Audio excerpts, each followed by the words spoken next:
Part sculpture, part lighting, all concrete. This oval design blends beauty and utility. And I'm showing you how I made it from the ground up. We'll 3D print a precision mold, embed some wiring in the concrete, we'll pour some concrete, I'll make a custom translucent little section here. Let's get started. Welcome back to Timber West Design, where we talk timber, shade structures, and outdoor living. For this project, I had 4 main goals. First, design a sculptural pathway light, something that looks as good in the day as it does at night. Second, use LED low voltage lighting for safety and efficiency. Third, make it weather resistant and tough enough for outdoor use. And fourth, combine form and function. Let's make a piece of art that actually lights the way. Here are the supplies you'll need for this project. Some Cementol cement mix, a scale to weigh out your water to Cementol, something to mix it with. This drill mixer works really well. After that, after you have your mold, you'll need some mold release. Canola oil works well. Once the piece is cast, then you'll need some primer. You need some spot putty and some sandpaper, and then you need your base coat and top coat. So, oh, one more thing, and the light. So I use this G4 socket with this LED light and wire that in with a power supply, 12-volt power supply. That should get you going. Let's get started. Let me walk you through how this evolved. So I started off with this shape, kind of a pipe looking thing. The light would have been on the end. Didn't love that one, so then I came over to make a cylinder. The light would be up in here, shining down. Went to a square with the light up in this area, shining down.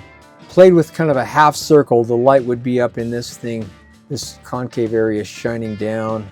Then that evolved to a circle. Thought, okay, that's kind of cool. Then I went to an oval. I'm like, I like this even better. I thought maybe it would be a little tippy, so I made a wide base like this. This would be the light recessed area here. Let's move that lens out of the way so now you can kind of see in that pocket. It has the light holder. I'll move that away. That's just the pocket by itself. To make the mold, I cut it in half, and then there's the outer top, there's the outer bottom, the inner bottom, the inner top, and the bottom insert. So on all these sides, we just make 2, one for the left, one for the right, bolt it all together, and let's send this to the printer.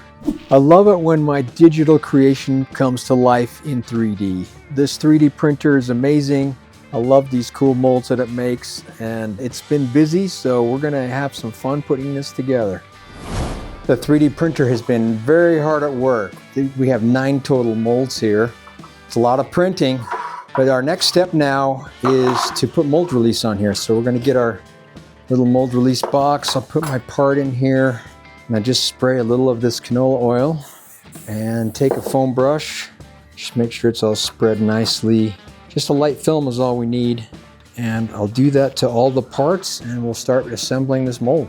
The mold release is all on. Now it's time to assemble. So we'll put these parts together, take a 1/4-inch bolt, and just put this all together. It's going to be a little bit, so we'll get this all done and show you how it looks in a minute. The molds are all bolted together, so I added this wire. It's going to be internal. It's going to poke out into this cavity. It's going to come out the bottom. I have a piece that's going to go in here, and that's going to go like this. So what I'm going to do is I'm going to fill it almost all the way full. I'll push this through, run the wire, and then I'll take a squeeze bottle and just kind of fill it into these holes just to kind of top it off. And hopefully that works. I'm going to do 2 different mixes. This is just big enough that I like to do 2 back-to-back smaller batches, and I think that'll work better actually. So there's batch number 1, there's batch number 2, slowly filling up. Okay, now I'm going to do this little trick that I've really kind of never done before. We'll put this wire through here, push this in like so, and then hold that down. We're going to put some in a squeeze bottle, pour the rest in. I think this is going to work out really good actually. Putting them on this side. There we go. I'm gonna tap it a little bit. Make sure we're all settled. Just a little bit more. I think we're just about there. All right, let's see how we're doing. Okay, I think we're pretty much there. So we're gonna let this cure out and we'll pull it in a few hours. See you then. While the concrete sets up, a quick reminder, at Timber West Design, we custom build timber pergolas and pavilions, and we ship them anywhere in the continental US. These aren't prefabbed kits. Every structure is made to order and designed to match your space. Head over to timberwestdesign.com where you can set up a free consultation with me to design your ultimate outdoor space. It's been a few hours and the parts cooled down, so let's start popping molds apart here and see how this is going to look. And so just kind of poke a screwdriver in here, kind of gently work things off. Oh, I heard it pop. Just got to be patient. Slowly work it off. There we go. Okay. Actually, that turned out really good. I'll just have to grind these little nubs off, and that's going to turn out good. So we're going to take the rest of these off here and start pulling parts. All the bolts are off, so let's start prying molds here. Just again, we'll just gently kind of tap these.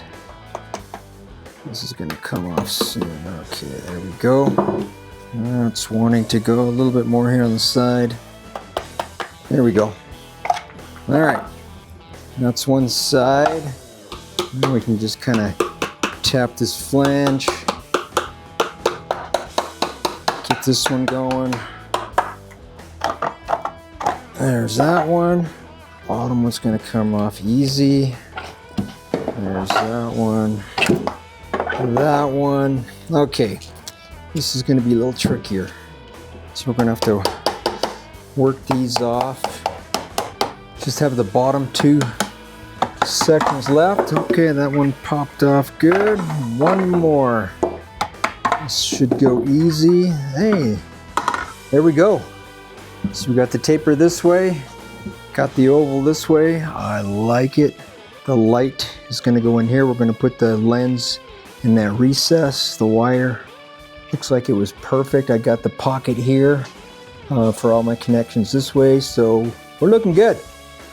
I'm impressed. This should be looking really fine. We're going to let this dry out. We'll sand it, clean it up, get it primed, and we'll see at that point.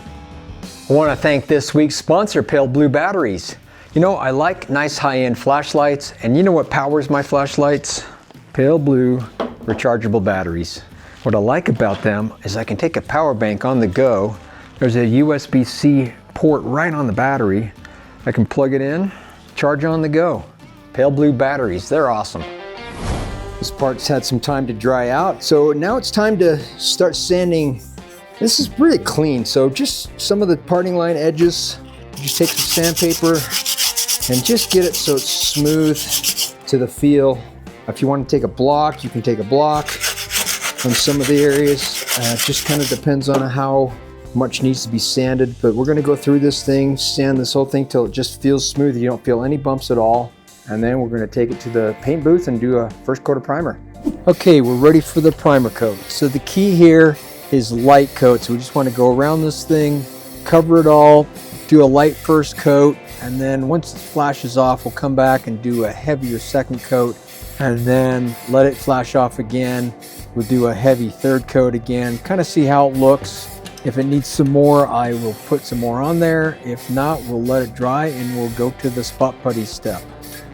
The primer's dried enough that we can start putting some spot putty on. I like this Bondo spot putty. I like to take a glove, put it on some of the areas that just need a little bit of attention, mainly where the parting lines are.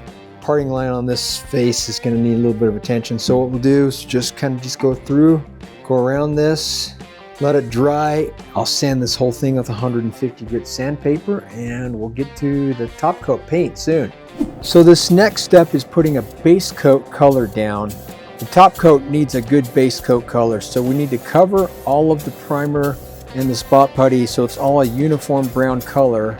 Make sure we go around this thing. I'll probably put a couple of coats of this on. Just make sure we have good coverage and you cannot see any primer through the color.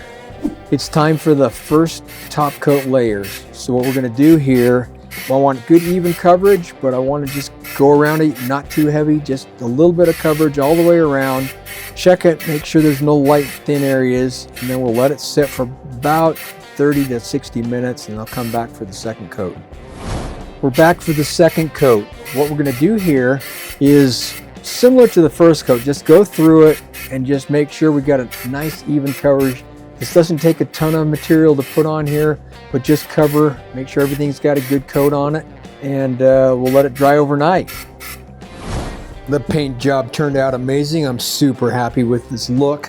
So our next step is putting the lights in. I made this little fixture to hold the lights. So the wire is offset here. I have this access hole that's offset to match. What we're gonna do is just put some hot glue on here, run the wires through the hole, and position that in place, and there we go. So we'll let that cool off. We've got these little G-force sockets with the LED lights in here. I'll snap these in place and we'll connect the wires. I want to make sure it doesn't fall out, so I'm just going to put just a little dab of glue in there, put the socket in place, just like so.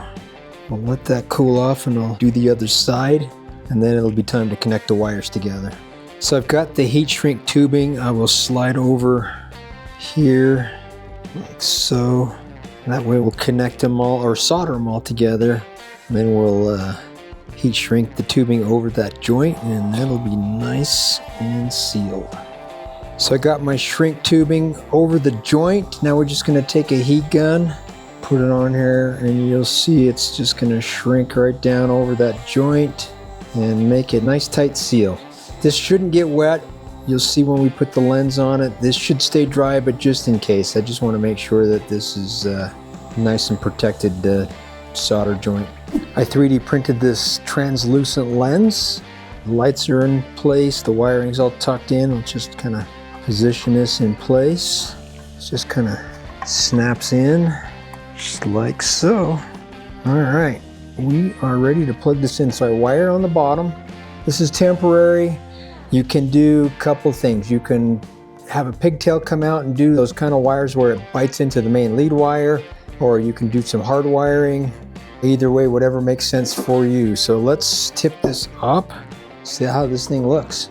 I like, looking good. I turned off the studio lights so you could see this better, and I'm really pleased with this, how this turned out. It's gonna give a nice, easy pathway light on both sides if you want. I'm gonna put this outside in the yard and we'll take some pictures shortly as soon as it gets dark. This is what the light looks like outside in my yard by my pathway, and I really like how this thing turned out. I gotta make a bunch more now so I can line the whole pathway. Honestly, this project came together just like I planned. The mold worked out exactly like I had hoped, splitting in half this way. Running the wiring inside kept everything nice and clean. The light tucks up inside this recessed area, giving it a nice glow that I was aiming for. If you're building one for yourself, just make sure all the lights and the wiring fit cleanly into the recess. A little planning on those details makes the project go a whole lot smoother. If you want to build one of these for yourself, you can go to my website and get the files at timberwestdesign.com. Please like, share, and subscribe, and I'd love to see you next week. See you then.